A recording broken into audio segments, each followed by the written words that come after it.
Hi everybody, welcome back to the channel. Today we are going to work on getting better meat hooks on the aerial silks.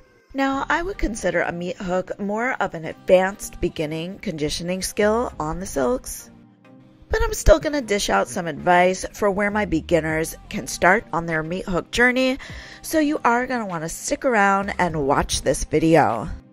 If you're new to me, my name is Laurie Bloom. I teach both aerial silks and flexibility classes in New York City, and I post a lot of aerial silks tutorial videos for beginners and advanced beginners, in addition to full flexibility follow along videos.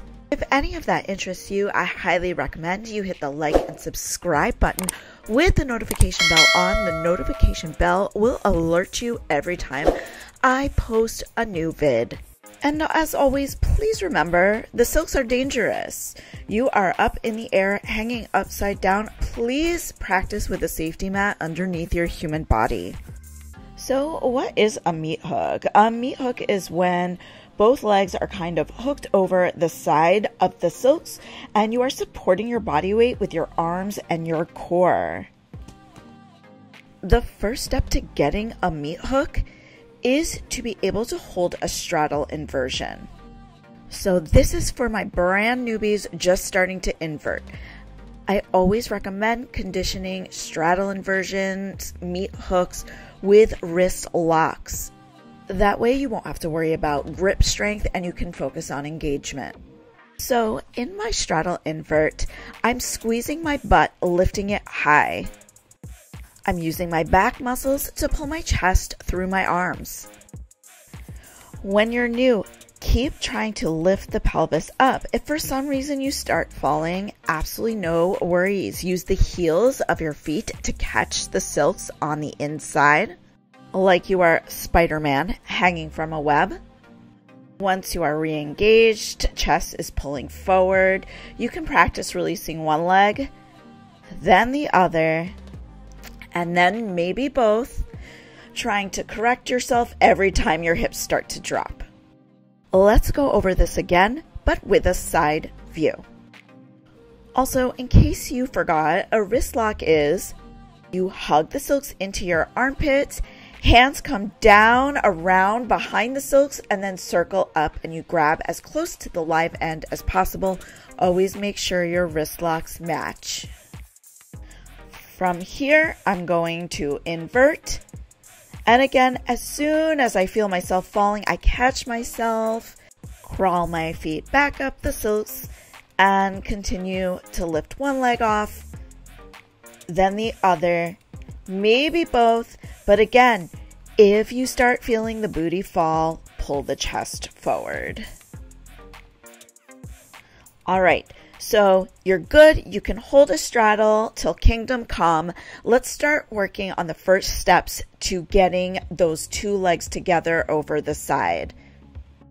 I call these toe taps, where you're leaving one leg down in the straddle, the other leg lifts. Common mistake I see is bending the foot to tap. That is incorrect. Other mistake I see is lifting both legs up at the same time. No, leave one leg down. You're lifting one straight leg at a time for the toes to tap the silks closest to it.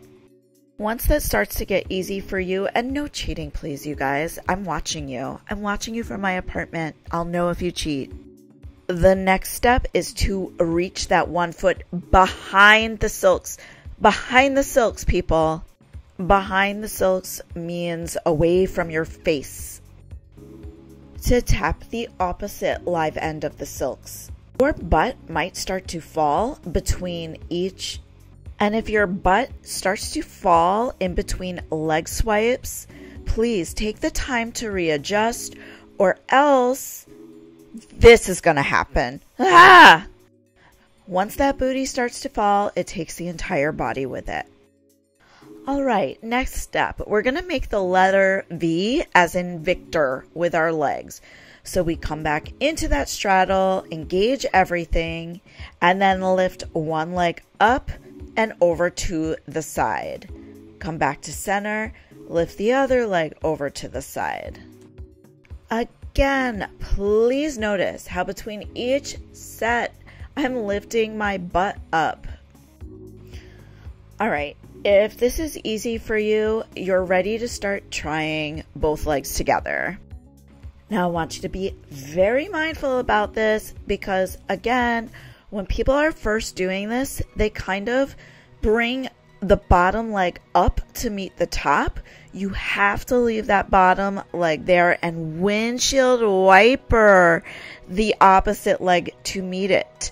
From there, if you noticed, I released my opposite hand and tested for balance.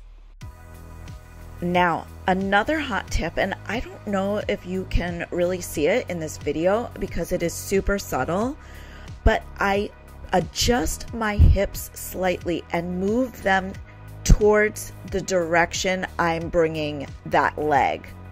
Meaning I'm kind of moving my center of weight towards the right ever so slightly or towards the left ever so slightly if that is the direction I'm going.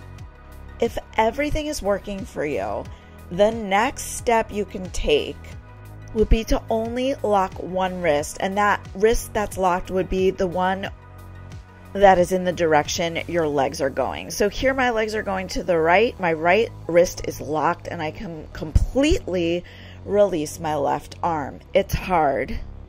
And that is it. That is all I have for you today, but it's a lot. Was this tutorial helpful for you? Please let me know in the comments below. Also, if you have any beginning Aerial Silks requests, I'm so happy to try and make a tutorial for you. And once again, hit that subscribe button, especially if you gain value from this. I spend a lot of time working on these tutorials. I don't get any money. My payment is in helping you. The gift of knowledge. Anyway, so I would really appreciate it if in return you smash that button. Well, that is all for now. Until the next time, I hope you all have a fit and fabulous day. Bye-bye.